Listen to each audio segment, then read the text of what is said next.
I've come across lots of young business owners who claim that they are entrepreneurs, but they don't know the difference between profit and revenue. One of the major reasons why most of them don't make enough money in their business is not because they don't have a good product. It's majorly because they don't understand the key metrics, key terms in business, and because they don't understand it, they are not able to optimize it or leverage on them to make more money. Now, in this video, I'll be outlining a few business terms that every business owner, entrepreneur, service-based owner, whatever you do, so far as you sell something, you must know and understand how they play a pivotal role in your business. You'll be shocked at the wrong definitions you've been given to some of these words. So I'm going to be outlining at least 15 of them. Yeah, the first one is revenue. So what's revenue? Revenue is the total amount of money you make after selling a product or in a year before subtracting expenses or before subtracting costs. So if you made 50,000 naira in a day, that's your revenue. Before you now subtracted the 3,000 naira you spent on transport, the 4,000 naira you spent on buying food, you know that, but you made 50,000 naira. That's revenue. So if you hear someone say, oh, we made 100 million naira in revenue, it means that is how much they made throughout, probably in a year, in a month. That is the whole amount of money they made. Second one is profit. Profit is, of course, self-explanatory. That is what you make subtracting your expenses. So if you made 50,000 naira in a day, but you spent 20,000 naira on ads, your profit is 50,000 naira minus 20,000 naira. That's 30,000 naira. That's your profit. The same thing with food. In a restaurant, you make 100,000 naira, but then you spend 10,000 naira on yam, you spend 2,000 naira on pepper.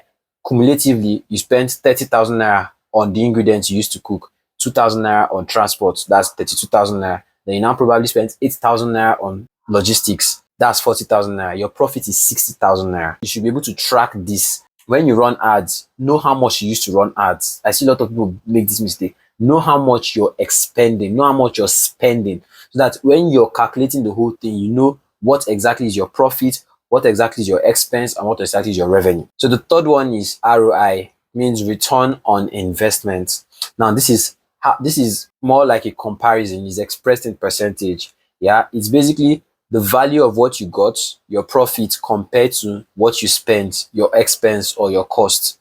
So if you spent 10,000 naira on running Facebook ads and you made 30,000 naira, it's called 200% ROI. That's like 2 steps ahead. You got 2 times what you spent. If you spent 100,000 naira on ads and you made 300,000 naira, that's like 200% ROI.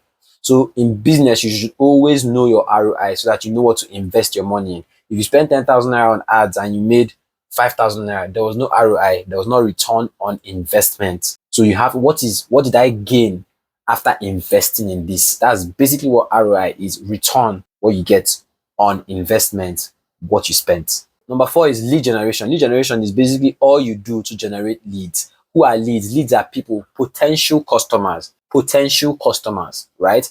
These are people that have not yet made payments for your product or made payments for your food, whatever it is, but they are people who could make payments for that. All right. So if you're selling Bible, your leads are in church, people that come to church. They've not bought from you, but they might buy from you because they need what it is you're selling. So lead generation is basically the system employed, the process of attracting these leads. You could generate leads by paying for ads or organic traffic or collaboration or influencer marketing. There are lots of ways to generate leads. Main thing you just need to, the underlying thing is, how do I get to as more people as possible who are interested in my product? Number 5 is LTV, lifetime value.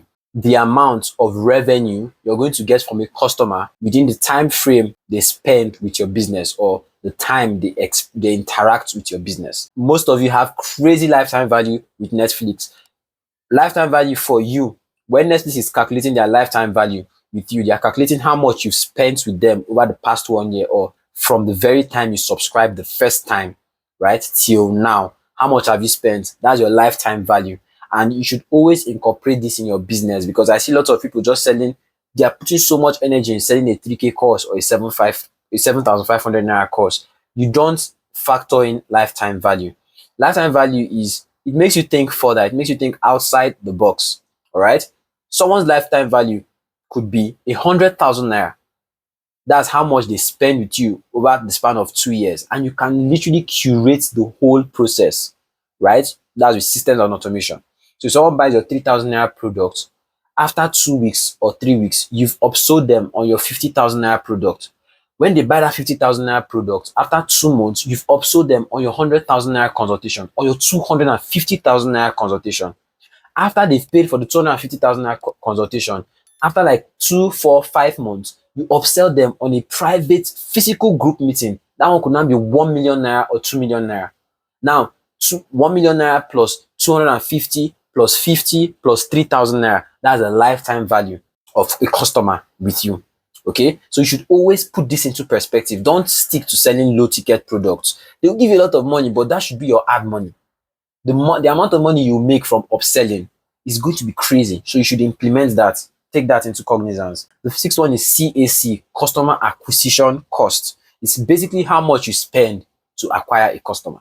And it's very funny how most people don't know this, but you need to understand it. How much do you spend? Now, it's not literally money. It's not always money. You could spend energy. All right. For you that is a service business owner, you to acquire a customer, to acquire a client, you need to like send out, that's if you're not running ads or you don't have your credibility yet, you need to send out dozens of messages daily. That is your cost to acquire customer. How much time you spend sending out messages or sending out pitches to people. That's your customer. That's your cost to acquire a customer. When you're running ads, that 3 naira, 20 naira, 100 naira, 30 naira, 1,000 naira you spend per one person, that is the cost to acquire that customer. So when you're also thinking of your revenue, cost to acquire customer is also a part of your expense. So if you sell someone a 3,000 naira product, what is it costs you 1,000 naira to meet that person, or it costs you 1,000 naira for that person to see your ad and make payments. You've just made how much in profit? 2,000 naira, because you spent this amount to acquire this person. The seventh one is cash flow. Cash flow is basically money moving in and out of your business. And I see a lot of people who don't pay attention to this. Why? Probably because they don't want to see that they are losing money. You know, I see most of people who don't pay attention to their financial records, or because they don't want to feel bad that a lot of money is going out and not a lot is coming in. That doesn't make any sense at all. As a business owner, there's nothing like emotions in business, all right? You need to face the facts, because if you don't face the facts, you're going to go down like deep. You're going to dip so bad, and you might not know it. It happens like overnight. Yeah. So you need to understand how much comes into your business in a month, how much leaves your business. And all these things tie up to each other. Like once you just have this general picture, because for you to know how much leaves your business, you need to know how much you spend. That's your expenses. For you to know how much comes into your business, that is revenue and profit. So when you know what your revenue and profit is, automatically you just understand the cash flow. And of course, every business you need cash flow. I made a very big mistake by underestimating the power of cash flow. And probably in another video, I'll tell you guys the mistake and outline the lessons I learned from it. But basically, that's what cash flow is: money moving in and out of your business. The eighth one is conversion rate. And conversion rate is basically the number of people who take action when they come in contact with you. So if someone comes in contact with your ad video, or your landing page, or your website, how many of them take the action there? So if 100 people come to your landing page or your website, or if 100 people view your ads and 20 of them click on the button or make purchases or make anything, it means you have 20% conversion rate. All right. You need to understand that, because I see most people say, oh, 100 people viewed my product and none of them bought, or 100 people viewed my product and only 10 bought. It means you have 10% conversion rate, and you can optimize to make it better. I remember when I was having like 10% conversion rate on my landing page, it made me go back to work. I had to work on my landing page, put buy now button above the fold, tweak the copy, edit the header, do a lot of things that shut up the conversion rate from 10% to 50, 60%. All right. So these are things you can control. Don't feel bad. Don't think that once you set up something once, it is good to go. I literally finished creating my webinar script, and after it was put in the slides, I made a total edit. But when I was creating the script, I felt like this is banger. All right. So don't think that everything happens once. The next one is CPA, cost per action, and it's basically cost for a specific action, like a click or sign up or buy now. When you're running ads, this one is majorly for people that run ads. When you're running ads, Facebook, Instagram, TikTok, they do charge you for, okay, if this person clicks this ad, we're going to take 2 naira from you, right? And most of these ads, they charge you based on this cost per action. You can set up your ads like that that you tell Facebook, don't take money from this my ad budget until someone clicks on this button. So until someone clicks on this button, they are not going to charge you. Your money could sit stuck in your account. If nobody clicks on that button, they are not taking your money. That's for Facebook ads or Instagram ads, right? So that's cost per action. They charge you based on the action you've prompted it to charge you for. So it could be buy now, it could be sign up, it could just be viewing the landing page. Next one is churn rate. Churn rate is the amount of customers you lose per time, and this is very normal. Even with Facebook followers, Instagram followers, even with social media, right? There are some days you have 400 followers. When you wake up the next morning, you're seeing 398. It's churn, right? All you need to do is just optimize it to make is a rate, and of course it can be measured, right? So it's something you optimize for. When you see people are no more, when you see people are signing out of your product or your offer, that is churn. All you need to do is to make it lower. You can't like eliminate churn totally because you're dealing with human beings. It's except you're dealing with robots. But once you're dealing with human beings, you can only optimize to reduce churn rates. It is there to stay. And again, churn rate is the amount of followers or customers that you lose per time, or the ones that stop using your services or your products. The 11th one is funnel. What is a funnel? Funnel is the stages a customer goes through before they purchase your products, right? From awareness to purchase, from click to close. So when someone sees your ad for the first time, when they click on the button, it takes them to your landing page. When they click on the buy now button on landing page, it takes them to the payment gateway. After they've made payments, it takes them to your DM, and that's the final place. So that whole process is your funnel, okay? And if you're selling anything, your funnel needs to be as simple as possible. Honestly, I see a lot of people complicating a lot of things. When someone clicks your buy, when someone sees your ad on Facebook, or when someone sees your link on your bio, by the time they click on it, they'll land on the first form. You're asking them for the same details. When they click on the first form, they fill it, submit, they land on the second form, or they land on a landing page, or they land on a video. And that video now, you have no other way of collecting their data or getting, after they watch this video, you've not programmed or created what the next thing they will do, right? You just, after watching the video, just there, you just hope that they will message you and say, oh, I just watched your video. Now, it could happen, but most times you need to create a customer's journey. It's your duty to create a customer journey from beginning till the end. And you do this with call to actions. So when call to action is basically what you tell someone to do per time. My call to action in this video is hit the like button, hit the subscribe button. That's what I'll just keep on telling you. Hit the like button, hit the subscribe button. That's the call to action. I'm calling you to take a particular action. So for a funnel to be smooth, there should be strategic call to actions every single place. The button is there. Buy now is a call to action. When you're on their ad video, when you're telling the person, click the link somewhere around this video, that's a call to action. All right. So when someone is done watching your webinar video, what's the call to action? You either tell them, send me a DM with this word, or click the link in the description, or do this, do that. Those are call to actions, and that's what optimizes a smooth funnel flow.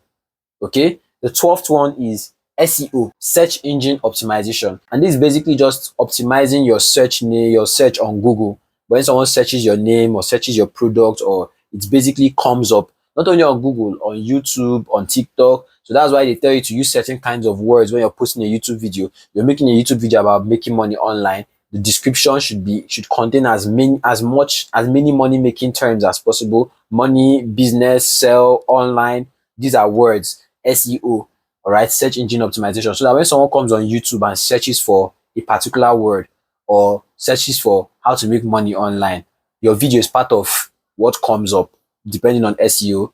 So you should learn search engine optimization. Of course, you're sending video editing courses, if you're sending content creation courses, if you're sending e-commerce courses, you should know the particular words that your customers use so that you can impute them in your product or in your videos, so that it won't be hard for them to find you. So SEO at its basic level is what you do to make it easy for you to be visible. The 13th one is CTR, click-through rate. Now, this one is majorly for people who run ads, and it's basically the percentage of people who click on your ad or on your link. If 100 people view your link or view your video and 20 of them click on it, that's you have 20% click-through rate. The 14th one is engagement rate, and it's basically level of interaction, either on your videos or on your website or on your blog or in your DMs or in your groups. All right, you need to measure this. Engagement rate is always a key metric to track. Because if a particular post has a lot of comments on it, a lot of likes on it, it means it has high engagement rate. And what does that tell you?